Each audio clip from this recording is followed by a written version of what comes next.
آل جموں کشمیر مسلم conference کے صدر سردار عتیق احمد خان کی زیر صدارت مسلم کانفرنس کے مرکزی عہدیداران اور کارکنان کا پاکستان کے آئندہ انتخابات کے حوالے سے مشاورتی اجلاس تقریباً 5 گھنٹے جاری رہا، جس میں مسلم کانفرنس کے مرکزی قائدین، سابق امیدواران اسمبلی اور مہاجرین جموں کشمیر کے حلقہ جات سے نمائندگان سمیت تقریباً 200 سے زائد عہدیداران اور کارکنان نے شرکت کی۔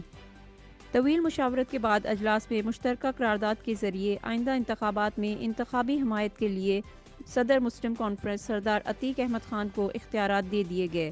صدر مسلم کانفرنس سردار عتیق احمد خان آئندہ چند روز میں بذریعہ پریس کانفرنس پاکستان کی کسی بھی سیاسی جماعت کے ساتھ انتخابی حمایت کا فیصلہ کریں گے۔ روز کی تازہ ترین خبروں کی ہیڈ لائنز جاننے کے لیے چینل 20 کو سبسکرائب کیجیے، بیل آئیکن کو پریس ضرور کیجیے تاکہ ہر آنے والی خبر آپ تک سب سے پہلے پہنچ سکے۔